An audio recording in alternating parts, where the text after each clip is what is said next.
And welcome back to Moment. And I'm your host, a woman of different names, but let's say Prof Mkhulu. Looks like that's who's operating today. Uh, but uh, just to keep things on an even keel, you can find me at different places under Faith Ruffin or under Mkhulu Zwidi on Instagram. And the purpose of this YouTube channel is mainly spirituality and spiritual development, but we do this in such a way where we integrate it into your everyday living. Because spirituality, I'm sure as you must know, has nothing to do with religion. Although we will have times when we talk about religion, but that's not the purpose of the YouTube channel. The purpose of the YouTube channel is to look at spirituality in different ways and how it manifests or doesn't manifest in our life. We can look at this as you've probably seen on some of the Instagram videos that we enter into a contract with the Supreme Being, and I won't recant that here, but you can find it under Mkhulu Zwidi on Instagram and the earlier sessions. Now with the YouTube channel, I'm here with my spiritual collective, and the reason I said Prof Mkhulu, because sometimes it might be Prof Gogo, and sometimes it might just be Mkhulu. So we never know who's going to show up or how it's going to go. But as far as I know, it's Prof Mkhulu today. And today I'm just going to unpack some of the series that are coming up. And the first one is about your doctoral journey as a spiritual journey. So I'm a retired professor, and prior to that, I retired from being a public manager, and prior to that, I retired from being a practicing attorney. So I've been doing a lot of retirement, but now I'm basically, as I used to say years and years and years ago, that it's all about just working for God now. So your doctoral as a spiritual journey is going to compare and contrast and analogize, so to speak, what the experience is with a doctoral journey and what a typical experience might be for a spiritual journey, and how, if you are a doctoral student, or even if you're a master's student or even an undergraduate student, the whole purpose in higher education, as it's called, is to give you just that. But what about the development of your higher self? And how can higher education do that if you're not bringing to the table what you need to bring to the table in terms of your own development, your own spiritual development, your own spiritual awareness? So tonight we're going to talk about one of the aspects of this whole concept of your doctoral journey as a spiritual journey. Within that, there are various series. For example, tonight we're going to cover the concept of your research problem in a doctoral thesis being analogous to your heart in your body, the physical heart and the spiritual heart. That's what we're going to talk about tonight. Then another session, we will be discussing the literature review as a self-review, as a spiritual self-review. How can you be reviewing yourself spiritually or assessing yourself, interrogating yourself spiritually while you're doing the same thing with the literature? And that, as you're going to see, is going to have a bearing in terms of helping you work through what it is that you have to do on your doctoral or master's journey. The idea is to get your spiritual self involved and to get your ancestors involved. You know, higher education and achieving a qualification can be a very stressful period. And we learn a lot of different mechanics, you know, about how to do a literature review or how to conceptualize a research problem. But what I'm going to be talking about is how to infuse your own sense of spirituality. It doesn't mean that your research problem is going to be about spirituality, but the idea is for you to draw upon your higher self to help you navigate the study. Then there's another series that we're going to have that deals with coloniality.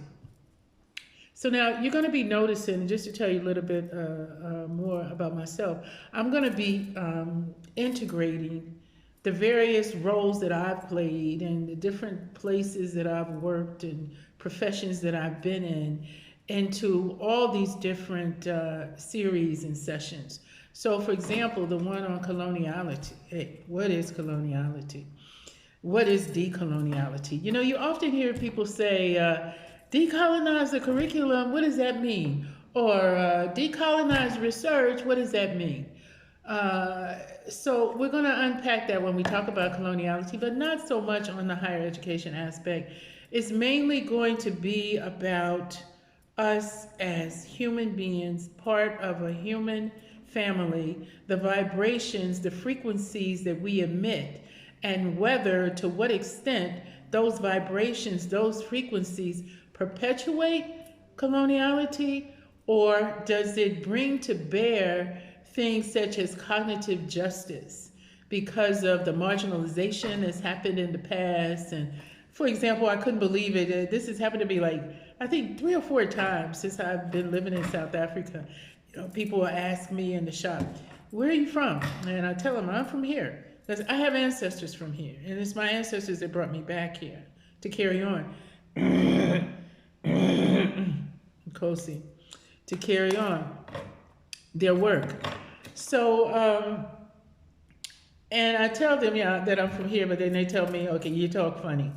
And so then I ask them if they've heard of the slave trade. And, you know, lo and behold, and I'm talking about people that are maybe like in their early to mid 20s, some in the early 30s, they have never heard of the transatlantic slave trade. They've never heard of the East Indian slave trade or even the Indian Ocean slave trade. Now, being in Durban, you know, most people know that the Indians were brought from India to work sugarcane and things of that nature, and, you know, ended up, of course, staying here and developing into who they are today. But this whole thing about the Africans being stolen, so that's how I tell them, you know, I was stolen. But now I'm back to carry on. So that's another series. Then yet another series that we're going to have is about working with your ancestors and the value of that. You know, as people of African descent, our ancestors have had some highly traumatic experiences. And I think most people would be aware of that. But that's not only true of those of us who still have pigmentation in our skin, but it's also true of the colonial settlers, or settler colonialism, as they call it, when people from Europe came in and took over the governments and colonized the countries and decided that they were going to bring their own standards to bear and their ways of thinking and ways of knowing, resulting in the marginalization of the pre-existing ways of knowing. So we're talking about ancient Africa and what was going on the continent. Things like constitutional democracy prior to colonization that we don't really hear about or talk about. But there's plenty of research out on that, and these are things you can look up on your own that we can also discuss here. So, so yeah, on this coloniality, we're looking at it from various perspectives, and you see that the thing with the ancestors and the coloniality are linked. And one of the reasons that they're linked is because our ancestors experienced either slavery or colonialism in one way or another, either being the colonizer, or being the enslaver, or being the slave, or being the one who was colonized. So it's not just a black and white thing, but it's the roles that people played and the roles that people continue to play. So when I'm talking about working with your ancestors, it's not just with African people working with their ancestors, but it's also people of European descent cleaning their lineages and working with their ancestors, some of which is happening already. So the reason that it's important to understand and know our ancestors and to work with them is because life is a continuum. There's an ongoing soul that never dies. And often when we incarnate with the same group of souls in a family, and different people might play different roles in that particular family. I covered some of that in one of the Instagram videos. So that being said, the more we understand about our origin, the more we can clean the lineages and also uplift the spirits on that side, which will enable them to better empower us. So it's all about a cleansing process, a fluid process, a continuation, Nakosi, of this cycle of birth, life, and okay, well, now, if you don't know, the ancestors do that sometimes, so that might be happening. It's just look at it as their way of saying Ashe or Amen when they're involved in the conversation. So birth, life. I don't even like to use the word death, but it's a transition because what is dying? The body. But the body really just came here to serve its own purpose because we're all really spiritual beings having a human experience. So those are some of the series that we're going to cover. There are others, one on gender, but instead of going so much into that, that also you're going to see is linked up to the ancestral knowledge and ways of knowing, as well as coloniality, epistemic freedom, cognitive justice, and what all that means in terms of indigenous or indigenous ways of knowing. And if you're working on a doctorate or a master's, this would be helpful to you because you don't need to be afraid to bring epistemic freedom into your research. If you want to solve the societal problems that we're having now, number one discipline alone is never going to work. That Cartesian aspect of splitting everything up into disciplines, sociology over here, psychology over there, and accounting over there, and all these different disciplines. In order for us to solve problems, we have to be doing multi-inter-transdisciplinary research. And this can also be true whether it's a research group or research collective, or whether it's just one person working on their particular doctoral thesis or dissertation. Depending on where you are, it's called different things. So I might use them interchangeably. So now, all that being said, let's just dig in now and talk about this first aspect. So now, why would I bring this up about the doctoral journey as a spiritual journey? Well, the reason is because of experientialism. Indigenous ways of knowing involve experience. It's not theoretical knowledge, it's not book knowledge, it's something that you have to go through and experience in order for you to know it. And this is something that I've been through. I went through it when I was working on my own doctoral research. And then I've witnessed my students, my doctoral graduates, and the current candidates go through this spiritual development. And, okay, is it just because of me or is it just because I'm the supervisor? I don't know. I really feel that there's a correlation between the higher education and the higher self. And I'm not really convinced about how high higher education is until it becomes more open to cognitive justice. So as I was saying, it's experientialism that brought me here. For example, when you are becoming spiritually aware, what does that mean?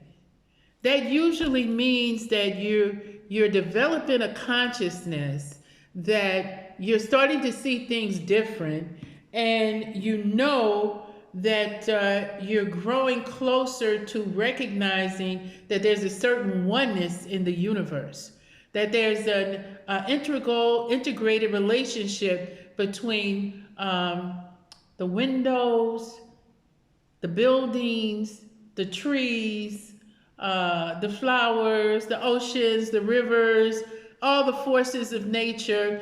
The only difference is the vibrational frequency, right?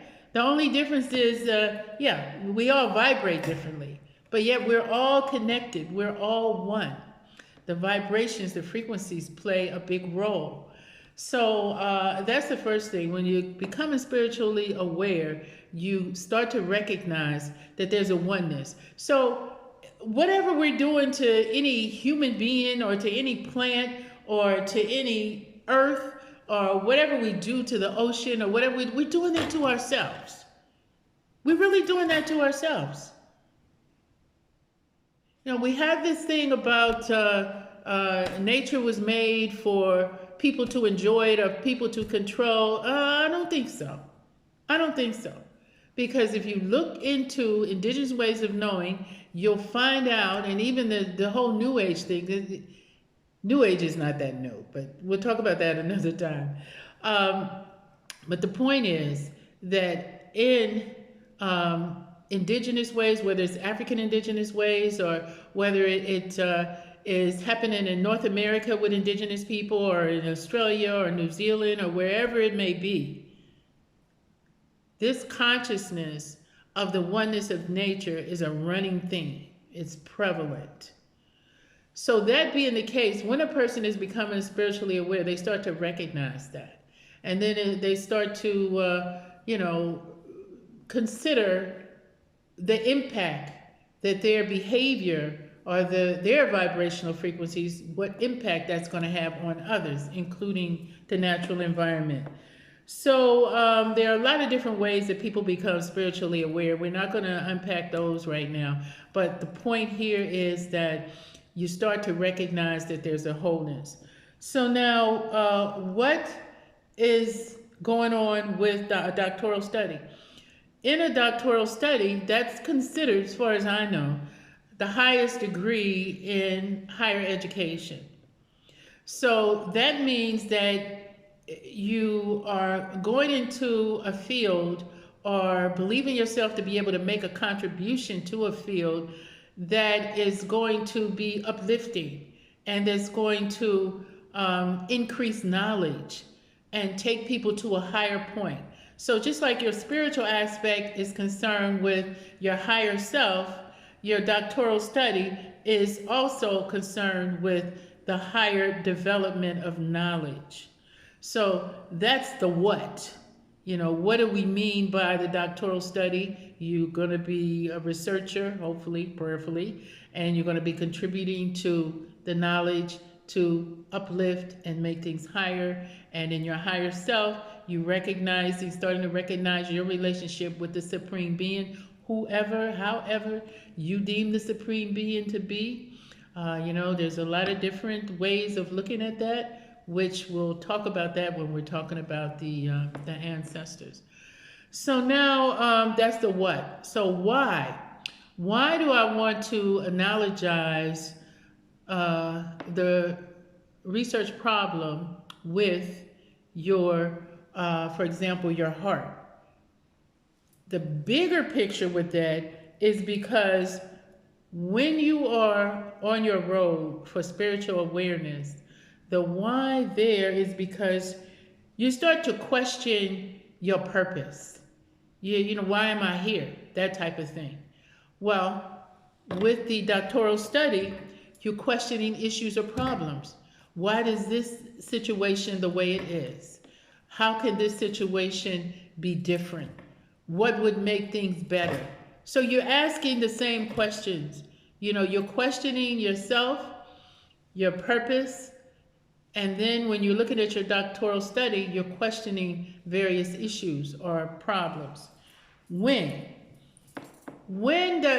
a matter of fact, in case you didn't know, I'm going to do a what, why, when, who, where, how, before we get to the aims of this. the aims of the doctoral study and the aims of the spiritual awareness. So stay with me, and I hope I'm not moving too fast, but you can give me comments and I can always slow down, or I can always come back and I'll definitely respond to any comments that you have. And you can also email us and I'll give you that information before we close out. But we're not there yet. So now, when? When does a person become spiritually aware? You know, that can happen at any time. Anytime, any place. But generally, it happens after you have gone through certain life experiences and learned some lessons. Because as you learn these lessons, then that will, that will encourage you to keep going on to the next step and to see what the universe, what the ancestors have in store for you next. And then when does a person undertake doctoral study? Well, generally it's after you've completed other aspects of higher education, like an undergraduate degree or master's degree, things of that nature. So that too would have given you some lessons in terms of research, hopefully, and teach you about critical thinking. But then as you go into your doctoral study, now all of that will be going more in depth. And the same thing would be through the various phases or levels of your spiritual awareness, possibly on your journey to spiritual enlightenment.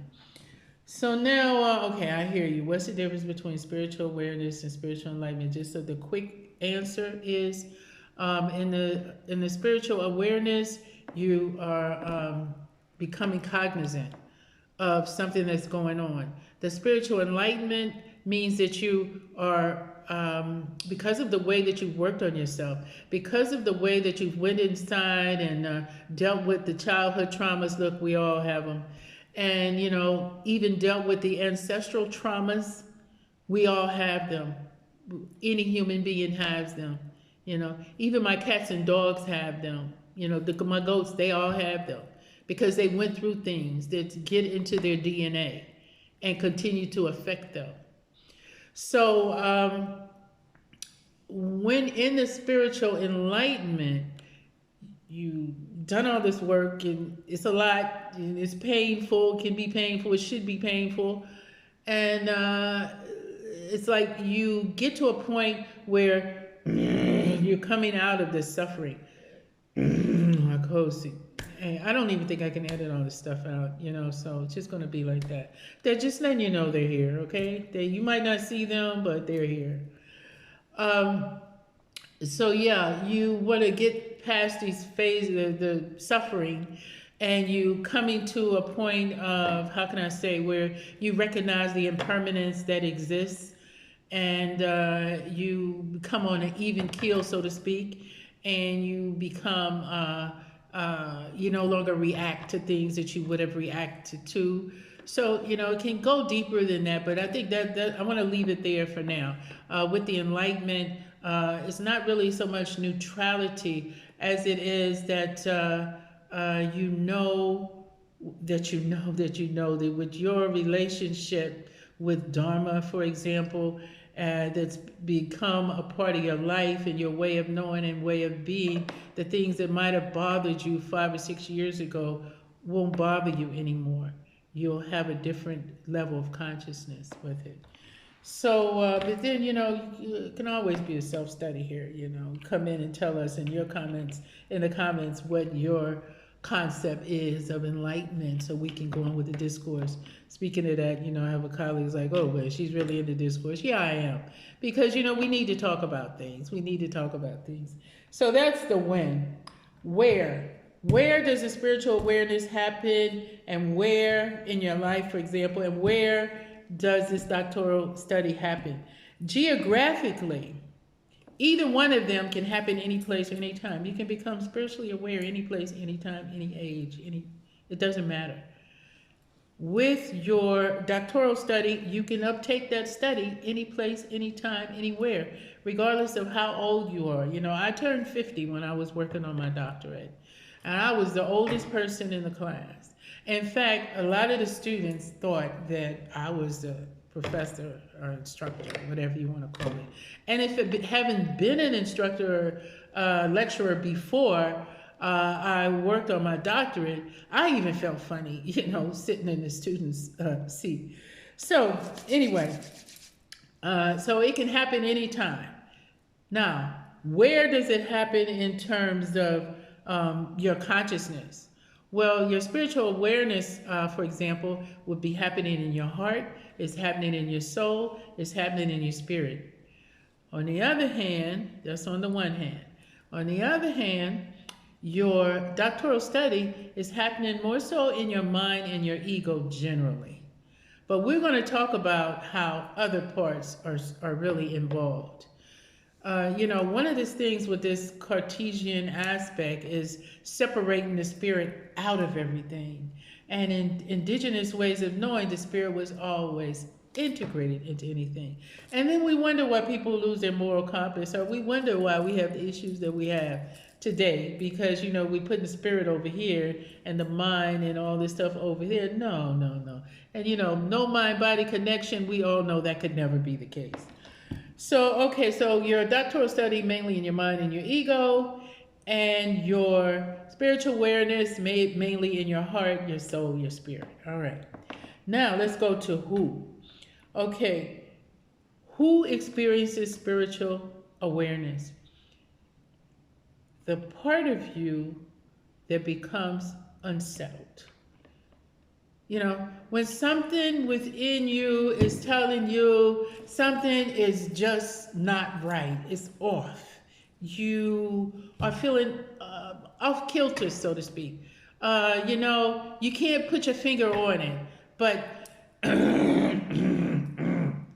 Makosi, you just feel that something is missing, and you're not sure what it is.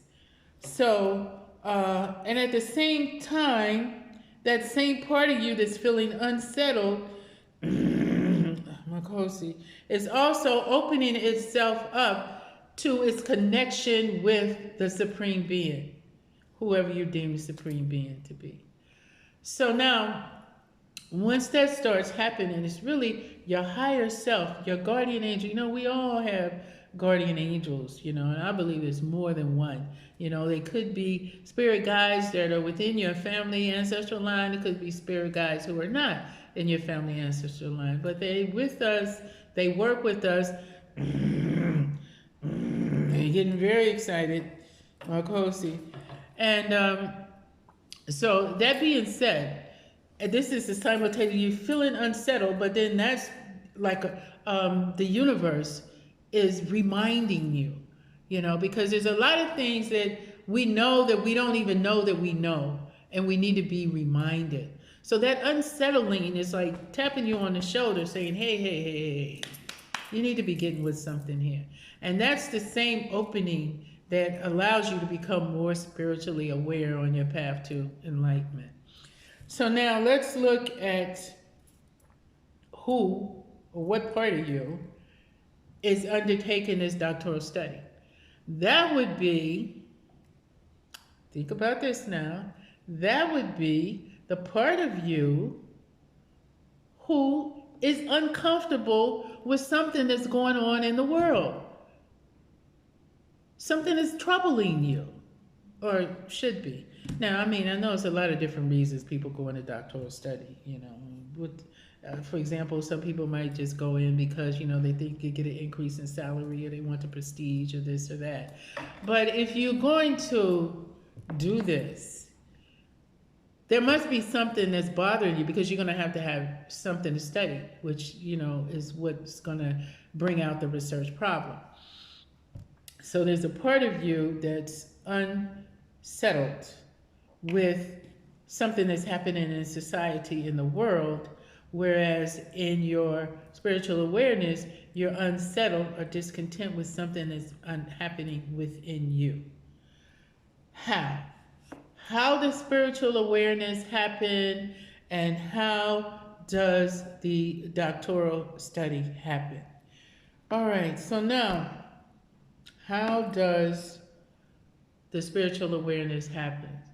In a way that works for you, in a way that your spirit guide and your higher self is communicating with you. There's no one size fits all, because we all come here with a destiny, with a purpose, and with that being the case, we have to recognize that it's going to be different for different people.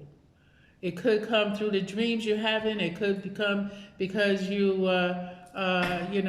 somebody passes away, and you're dealing with the grief, and you're going inside to find solace, and because you spent that quiet time, then you start to find yourself becoming more spiritually inclined. So it's a way, however the universe unfolds it for you. Similarly, with the doctoral study, how does that happen? Again, that depends on how your study unfolds. That depends on your relationship with your supervisor, which is a very, very, very sacred relationship in terms of your study and your development. So, and you undertake the study, the way in which you undertake the study is the way in which you figure it out with the assistance of your supervisor. You figure out what is going to be the research problem. You figure out what is going to be the philosophical worldview.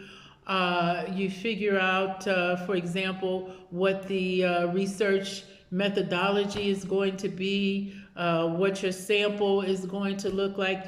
The how is these things being figured out. Similarly, with the spiritual awareness, it's pretty much the same thing. There's a spiritual methodology that you're undertaking. There's a spiritual worldview that you're undertaking. There's a spiritual sample that you're undertaking in your everyday life with synchronicity. So, and each one of these components that I'm talking about is a session in and of itself. And then let's, before we close out this section about analogizing spiritual awareness to undertaking a doctoral study, let's look at the aims. What are the aims of spiritual awareness? Well, again, that's going to depend on your contract with the Supreme Being. For example, but the overall aim is for you to be the spiritual being that you came here to be. You came here for a reason. Nobody's here by happenstance. And we're all in the families that we're in for a reason. People always say, hey, you can't pick your family. Well, there's another way of looking at that. Because there is a belief system that indicates that we do, in fact, pick our families. That we do, in fact, when we're in the spirit world, and we talk to, if we look at this from a Yoruba perspective, we talk to Olodumare, and we want to take on an incarnation, and we have to pick our heads, so to speak, and our destiny, and depending on what we've achieved in earlier incarnations will determine the role that we have. Cozy. The role that we have in picking our destiny. So that being the case, since we are able to pick our families and make sure that we have these experiences that we're supposed to have as a spiritual being having a human experience, the very aim would be the accomplishment of our destiny, for example, would be one of the aims for the spiritual awareness. Then, okay, does that mean, I'm hearing your questions, does that mean that if you're not spiritually aware that you're not going to accomplish your destiny? I don't know.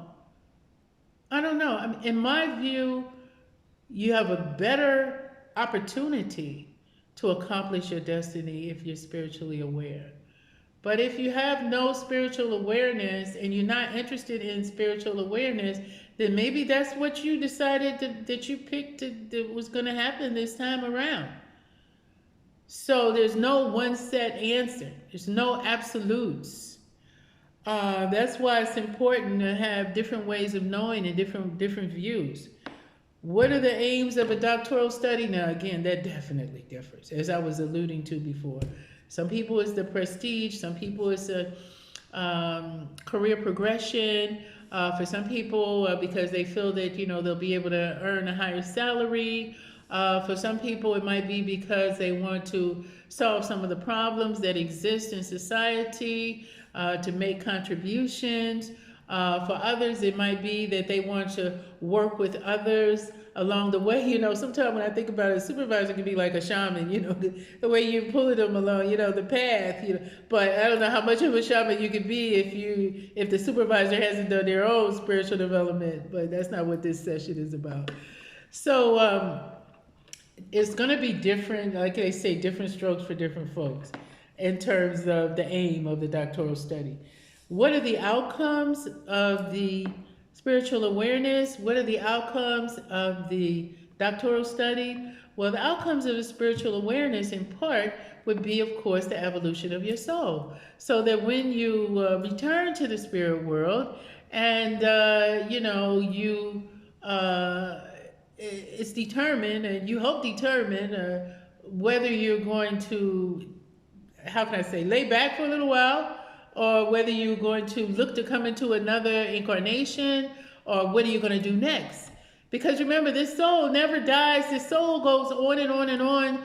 So yeah, the evolution of the soul will be the purpose of the spiritual awareness and the spiritual enlightenment. For example, in the soul plan readings, this is one of the things we do here at Prof Mkhulu's sanctuary, which is where I'm talking to you from. Here we conduct soul plan readings. And in the soul plan readings, it tells you about a person's worldly self and their spiritual self. Kind of like what we're doing here, with this example of the doctoral journey as a spiritual journey, because the doctoral journey is in the material world and the spiritual journey is your involvement in the spiritual world. So with the soul plan, and you can contact us and we'll be happy to accommodate you with the soul plan reading. The soul plan reading will identify for you your worldly challenges, your worldly talents.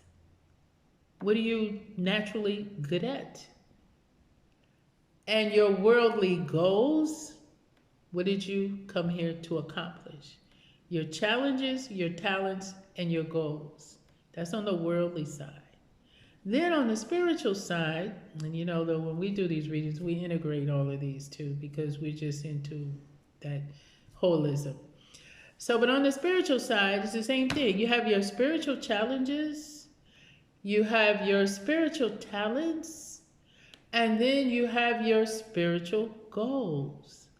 And often, very interestingly, and I find this again and again with clients, is that the spiritual talent and the spiritual challenge might be the same archetype or icon, if you want to call it that. Because, in doing this reading, you just have to have your name and your birth date, and it helps if you know the time. And it's a combination of, some Judaic tradition, numerology, and some other practices. And then in my case, the Prof Mkhulu gets involved. Nakosi. And Gogo, because my father's mother is my Gogo that I work with on my father's side. So then they get all involved in all these soul plan readings. So yeah, but the reason for that is that when you made this contract with the Supreme Being, you did it in such a way where your talents can help you overcome your challenges. Your talents can help you accomplish your goals, but your goals can also help you overcome your challenges. So it's just very interesting, holistically. So the evolution of your soul, that's what we're talking about, the outcome of the spiritual awareness, the spiritual enlightenment. Now, what are the outcomes of a doctoral degree? Again, that's going to differ across the board. Okay, why did I undertake a doctoral degree? Well, in my case, when I was 20 years old in college, I had a professor that required us to do a 30-year plan. And in this 30-year plan, I indicated that, I wanted to do community development work, that I wanted to become an attorney, and that I wanted to be in international development, international relations, and that I wanted to do all this on the African continent and be involved with being a link between those of us on the continent and those of us Africans in the diaspora. Now go see. What are you going to say? What are you going to do? Ashe. That's all I can say. Ashe. Thank you. To close it. Everybody that's here. Yeah. So I was in court one day, and it was a family court matter. And I represented the husband, and his parents were there. And then somehow or another, his mother, got into like a altercation with his soon-to-be ex-wife, and it really just made me freeze because I was like, wait a minute, I can't be doing this. And even before that, even though I was, as an attorney, was handling cases, adversarially, I really preferred conflict management, and I became a court-appointed mediator, and I enjoyed that much better with, helping people work out their differences, which was also in my soul plan, I later found out. So that being the case, that day, I said, no, something's wrong with this picture. And then my spirit spoke to me and asked me, what happened with the 30-year plan? Now, mind you, I'm about, 47 by then. So, and I was 20 when I did that. So, like the 30 years is coming. So, and when I heard it, I was like, yeah, you're right, the 30-year plan. So then I said, okay, and I didn't say, but they told me, there's a university right across the street from where I park. Go over there, find a doctoral program, go back to school, get yourself to the continent, remember the 30-year plan. So all of our ancestors, all of our spirit guides, and talked to us just like my spirit was talking to me that day. And these are things we talk about in getting to know your ancestors and being in communication with your ancestors. So they told me all that, and I went there, and sure enough, I saw a program, Center for Global Change and Governance, at Rutgers University. So I checked it out and applied and was accepted, and yeah.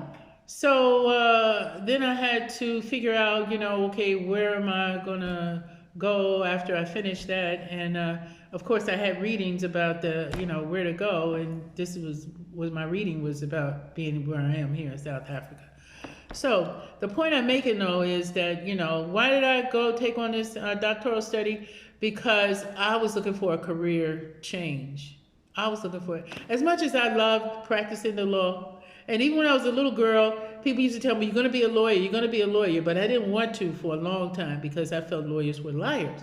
Because I had people in my neighborhood who would be telling me that, oh, lawyers are liars. But then my father told me one day, you don't have to be like those other lawyers that are lying. You don't have to be like that. You can be the way you want to be. So fortunately, my parents really instilled a lot of independent thought. And by the way, that's still behind me there. So, I mean that in more than one way. So, So yeah, so then that was my reasoning. So I'm saying people go for different. The outcome is different for different people, but my outcome was the career change. About going into academia, I really hadn't planned that. I didn't, but it just kind of unfolded because I was always have been teaching one way or another, even from when I was in Sunday school as a kid. So yeah, but then I found out that I had ancestors who were a long line of teachers. As early as 1870, my great great great great grandfather Wyatt Stewart was teaching school in 1870, even though slavery just ended in the U.S. in 1863. And I learned that from the genealogy research. We'll talk about that when we get to getting to know your ancestors.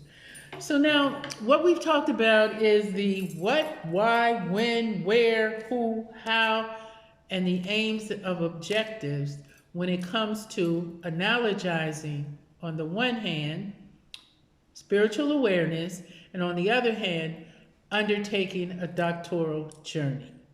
For now, I'm going to leave it there. I just want to give you our email address. As I said I would, you can communicate with us. I'm sure by now you will have subscribed to the channel. I'm sure you've clicked that button already to subscribe to stay connected to us as we move forward on these journeys through these different series. Our email address is Ubaba Mkhulu Sanctuary. And let me spell that out for you. Ubaba, U-B-A-B-A, M-K-H-U-L-U,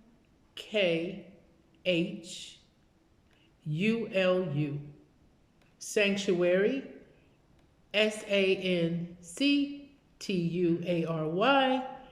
one word, Ubaba Mkhulu Sanctuary, where we are, at gmail.com. And also, if you'd like, you can request some information regarding the retreats. We do have doctoral retreats. We also have straight up spiritual retreats. So, you know, and the retreats include things like while we're here, depending on what you want to do, there's hiking and swimming and interaction with the horses, even horse riding. There's also, of course, interaction with all the lovely animals. They're not really animals to me, but anyway, the four-legged family members and two-legged family members, from the chickens and the goats and the 7 African power puppies and all those good things. So you're welcome to join us, you know, on a retreat. Just email us and we'll send you information about, you know, the next upcoming retreat. So thanks a lot for subscribing. Thanks a lot for staying with us. Look out for the next session, which is going to be the analogy between your heart and your research problem. All right, let me go before I start going into that now. All right, thanks a lot for joining us. So long and see you soon.